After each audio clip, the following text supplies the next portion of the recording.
दोस्तों news India में आपका फिर से स्वागत है। दोस्तों कहते हैं एक अच्छा बिजनेसमैन वही होता है जो मार्केट की ज़रूरतों को समझे और उसके हिसाब से अपने प्रोडक्ट बनाए और बेचे। दरअसल ये बात इसरो के लिए भी बिल्कुल आजकल फिट बैठ रहा है, क्योंकि इसरो की तरफ से एक इतनी बड़ी लेटेस्ट न्यूज़ निकल के आ रही है जो कि बिल्कुल इसी तरह की बात है। तो चलिए जानते हैं पूरा न्यूज़ दरअसल है क्या। दोस्तों आपको बता दें, इसरो इसी साल मार्च या फिर अप्रैल के स्टार्टिंग के दिनों में एक अपना मिनी सैटेलाइट लॉन्च व्हीकल, जिसको कि SSLV भी बोलते हैं, वो एक स्मॉल सैटेलाइट लॉन्च व्हीकल है जो कि छोटे मोटे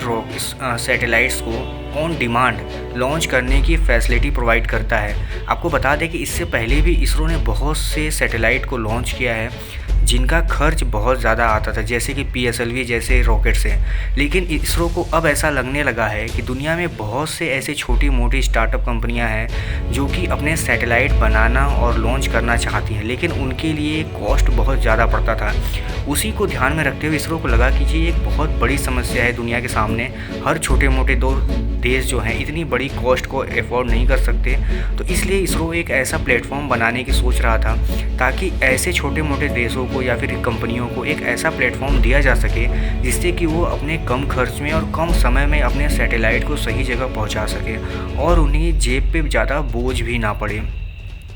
इसी को देखते हुए इसरो ने SSLV जैसी रॉकेट को बनाया जो कि स्मॉल सैटेलाइट लॉन्च व्हीकल के नाम से जाना जाता है। और इसका काम ही यही है कि छोटे छोटे रॉकेट, चाहे वो नैनो हो, माइक्रो हो या स्मॉल सैटेलाइट हो, इनको कम खर्च में और कम समय में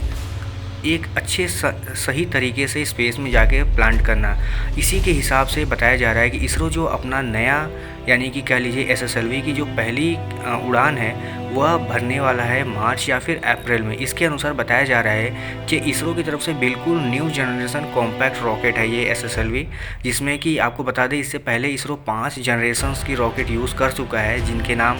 SSLV-3, ASLV, PSLV, GSLV, GSLV MK3 जैसे रॉकेट रहे हैं, जिसमें से PSLV को तो इसरो का घोड़ा भी कहा जाता है क्योंकि इसरो ने इससे बहुत ज़्यादा सैटेलाइट को लॉन्च किया है। अब आपको बता दें कि ये पूरी तरह से स्मॉल सैटेलाइट को लॉन्च करने के लिए बनाया गया है क्योंकि ग्लोबल मार्केट में इसकी डिमांड बहुत ज़्यादा है। दुनिया के ज़्यादातर देश और छोटी मोटी कंपनियां चाहते हैं कि उनके सैटेलाइट तो बने बट वो कम खर्च में समय रहते लॉन्च हो जाए। उसी को ध्यान में रखते हुए इसरो इस मार्केट को हाथ से जाने नहीं देना चाहता है और इसरो चाहता है कि भारत की भी स्टार्टअप कंपनियाँ इसमें आके भागीदारी करें और बाहर की भी जो डिमांड है उसको इसरो पूरा करे ताकि इसरो को इससे कुछ फाइनेंशियली भी मदद मिल सके।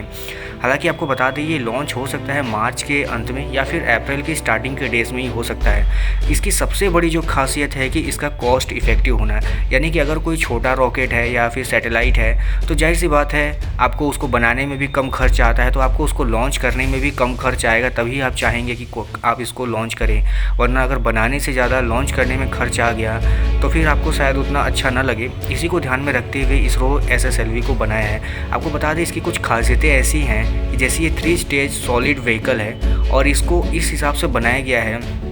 कि ये 500 kg का जो पेलोड होता है वो 500 किमी की एल्टीट्यूड यानी कि लो अर्थ ऑर्बिट में जाके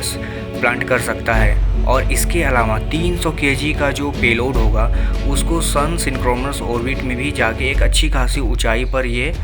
सेटल कर सकता है। इसके अलावा अगर आपको बात करें PSLV की, तो PSLV बहुत बड़ा रॉकेट हो जाता है इसके सामने, क्योंकि उसकी जो पेलोड कैपेसिटी है वो 1750 kg की है। SSO यानी कि सन सिंक्रोनस ऑर्बिट में 600 किमी की एल्टीट्यूड पे जाके वो सैटेलाइट को लॉन्च करता है। अब इससे आप अंदाज़ा लगा लीजिए कि एक छोटे से मार्केट में यानी कि एक छोटे सैटेलाइट को लॉन्च करने के लिए अगर इतना बड़ा रॉकेट यूज़ होगा तो उस कंपनी को या उस देश को कितना नुकसान होगा। लेकिन आपको बता दें कि इसका कॉस्ट इफ़ेक्टिव होना ही सबसे बड़ी खासियत है, क्योंकि ये हर तरह के सैटेलाइट को कम खर्च में लॉन्च कर सकता है, चाहे वो नैनो सैटेलाइट हो या माइक्रो सैटेलाइट हो या स्मॉल सैटेलाइट हो। अब दरअसल इसकी सबसे बड़ी जो खास बात वो ये है कि इसको तैयार करने में मात्र 72 घंटे लगते हैं, यानी कि 3 दिनों में 6 लोग मिलकर इस तरह के रॉकेट को बड़े ही आसानी से असेंबल कर सकते हैं। जबकि PSLV जैसे रॉकेट को तैयार करने के लिए आपको 60 दिनों का समय लगता है, जबकि 600 लोग लगातार मिलकर काम करते हैं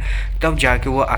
असेंबल होता है। अब आप इससे अंदाज़ा लगा सकते हैं कि एक छोटे से रॉकेट या आप कह लीजिए स्मॉल सैटेलाइट को लॉन्च करने के लिए PSLV से लॉन्च करना किसी भी देश के लिए या किसी भी कंपनी के लिए कितना भारी पड़ सकता है, जबकि वही काम एक छोटा सा लॉन्च व्हीकल कर सकता है जैसे कि SSLV। अब इसरो का मानना है कि इसकी जो मतलब बुकिंग्स थी ये लगभग स्टार्ट हो गई हैं। इसरो की planning SSLV D1 SSLV D2 को लॉन्च करने की है और यह पहले SSLV D1 कंप्लीट होने के बाद इसरो SSLV D2 पे काम करेगा, जिससे कि जितने और भी डिमांड आएंगे इसरो उसके हिसाब से इसको प्लान करेगा कि कब किसको कहाँ कब लॉन्च करना है।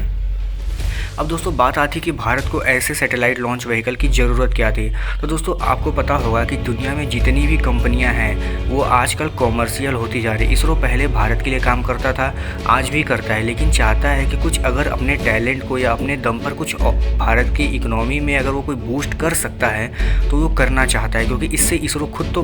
मजबूत हो गई लेकिन भारत को इससे बहुत बड़ा रेवेन्यू मिलता है, चाहे वो भारत किसी भी देश का सैटेलाइट लॉन्च क्यों ना करता हो। और आपको जब पता होगा कि इस समय ग्लोबल मार्केट में लॉन्च व्हीकल की बहुत डिमांड है। जब भारत के पास इस तरह के लॉन्च व्हीकल नहीं थे तो भारत इससे पहले भी रसिया के बहुत सारे लॉन्च व्हीकल से अपने सैटेलाइट लॉन्च कराता था और उसके बदले में भारत को रसिया को बहुत बड़ी पेमेंट करनी पड़ती थी। हालांकि आज भारत के पास इतने रिसोर्सेज हैं कि भारत अपने सैटेलाइट खुद ही लॉन्च कर लेता है, तो इसलिए भारत इस मौके को गंवाना नहीं चाहता है। भारत को ऐसा लगता है कि इस फ़ायदे को उठा लेना चाहिए, क्योंकि दुनिया में अब बहुत से ऐसे कंट्रीज़ हैं जो अपना सैटेलाइट बना तो ले रही हैं लेकिन उनके पास किसी तरह का प्लेटफॉर्म नहीं है कि वो अपने सैटेलाइट को लॉन्च कर सके। अगर इसरो इतने कम खर्च में, आपको बता दें नासा या फिर रसिया जैसे कंपनी देशों से सैटेलाइट को लॉन्च कराना बहुत महंगा पड़ता है,